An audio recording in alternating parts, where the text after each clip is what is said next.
So ಹಣವನ್ನು ಕಳೆದುಕೊಂಡು ನೊಂದಂತಹ ಸಬ್ contractor Mahendra ಅವರು ಫ್ರೀಡಂ ಟಿವಿ ಜೊತೆ ಅವರ ಕಷ್ಟವನ್ನ ಹೇಳ್ಕೊಂಡಿದ್ದಾರೆ. ನೋಡ್ಕೊಂಬನ್ನಿ. ಕೆಲಸ ಮಾಡ್ತಾ ಇದ್ದೆ. ಆವಾಗ ನಮಗೆ ಶ್ರೀನಿವಾಸ್ ಅಂತ ಅಂದ್ಬಿಟ್ಟು ಸಮಾಜ ಕಲ್ಯಾಣ ಇಲಾಖೆಯಲ್ಲಿ ಮ್ಯಾನೇಜರ್ ಆಗಿದ್ದರು. ಆವಾಗ ನಮಗೆ ಪರಿಚಯ ಆಗಿ ಓಡಾಟ ಚೆನ್ನಾಗಿತ್ತು. ಆವಾಗ ನಿಮಗೆ ಕೆಲಸ ಕೊಡ್ತೀನಿ, ಎಲ್ಲೇ ಕೆಲಸ ಮಾಡ್ತೀನಿ, ಎಲ್ಲ ಕೆಲಸ ಮಾಡ್ತೀನಿ ಅಂದಾಗ ಎಷ್ಟು ಸಂಬಳ ಅಂತ ಕೇಳಿದ್ರು ಅವರು. 18,000 ಅಂತ. 18,000ಕ್ಕೆ ಏನೇ ಕೆಲಸ ಮಾಡ್ತೀನಿ ನೀನು, ನನ್ನ ಹತ್ರ ಕ್ಯಾಬಾರಾಗ ಎಲ್ಲ ಕೆಲಸ ಕೊಡ್ತೀನಿ ನಿನಗೆ ಅಂತ ಅಂದ್ಬಿಟ್ಟು ನನಗೆ ಸಮಾಜ ಕಲ್ಯಾಣ ಇಲಾಖೆಯಲ್ಲಿ ಕೆಲಸ ಕೊಟ್ಟರು ಸರ್. ನನಗೆ 2018-19 ಹಂಗೆ ಕೆಲಸ ಮಾಡ್ಕೊಂಡು ಹೋಗ್ಬೇಕಾದ್ರೆ ನಮಗೆ ಅವರು ಎರಡು ಕೆಲಸ ಮಾಡಿಕೊಟ್ಟೆ ಚೆನ್ನಾಗಿ ಪೇಮೆಂಟ್ ಕೊಟ್ಟರು ಸರ್.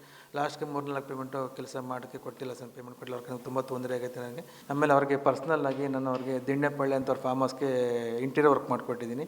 ಮಧುಗಿರಿ ಮನೆಗೆ ಇಂಟೀರಿಯರ್ ವರ್ಕ್ ಮಾಡ್ಕೊಂಡಿದ್ದೀನಿ ಸರ್. ಅದು ನಮ್ಗೆ ಯಾವುದೂ ಪೇಮೆಂಟ್ ಬಂದಿಲ್ಲ. ಅವ್ರ ಕಡೆ ನಂಗೆ 33 ಲಕ್ಷ ಪೇಮೆಂಟ್ ಕೆಲಸ ದುಡ್ಡು ಬರಬೇಕು, ಅವ್ರ ಕಡೆ ಹಣ ಬರಬೇಕು. ನಮಗೆ ಮಕ್ಕಳು ಫೀಸ್ ಕಟ್ಟೋಕ್ಕಾಗ್ತಿಲ್ಲ ಸರ್. ತುಂಬ ತೊಂದರೆಲಿದ್ದೀನಿ. ಮತ್ತು ಅವ್ರ ಕಡೆ ಯಾವ ಕೆಲಸಗಳು ನಾನು ಮಾಡೋಕ್ಕಾಗ್ತಿಲ್ಲ ಸರ್. ನನಗೆ ಮತ್ತು ಬಸವನಗುಡಿ ಹನುಮಂತನಗರ ಸ್ಟೇಷನಲ್ಲಿ ನಾನು ಕಂಪ್ಲೇಂಟ್ ಕೊಟ್ಟೆ ಸರ್. ಮೇಲೆ ಹಿಂಗೆ ಪೇಮೆಂಟ್ ಬರಬೇಕು ಅಂತಂದ್ಬಿಟ್ಟು ಅವಾಗ ಯಾರಿಗೆಲ್ಲ ಕಾಲ್ ಮಾಡಿಸಿ ಅವ್ರಿಗೆ ಹೇಳ್ಬಿಟ್ಟು ಕಂಪ್ಲೇಂಟ್ ವಾಪಸ್ ಒಳಗೆ ಕೂತ್ಕೊಂಡು ಕ್ಲಿಯರ್ ಮಾಡ್ಕೊಳ್ಳೋಣ, ಅದೇನು ಅಂತ ಸೆಟ್ಲ್ಮೆಂಟ್ ಮಾಡ್ಕೊಳ್ಳೋಣ ಅಂತಬಿಟ್ಟು ಹೇಳಿದ್ರು. ಅವಾಗಲೂ ಏನಾಗಿಲ್ಲ, ಕೊಟ್ಟಿಲ್ಲ ಸರ್ ನಮ್ಗೆ ಅವ್ರ ಕಡೆಯಿಂದ. ತುಂಬ ತೊಂದರೆ ಆಗ್ತಿದೆ ಸರ್. ನಮಗೆ ಮಕ್ಕಳು ಫೀಸ್ ಕಟ್ಟೋಕ್ಕಾಗ್ತಿದೆ, ತುಂಬ ತೊಂದರೆ ಇದೆ ಸರ್. ಆಫೀಸ್ ಕೆಲಸ ಪರ್ಸನ್ 2 ಸೇರಿದೆ ಸರ್. ಹಾಂ ಸರ್.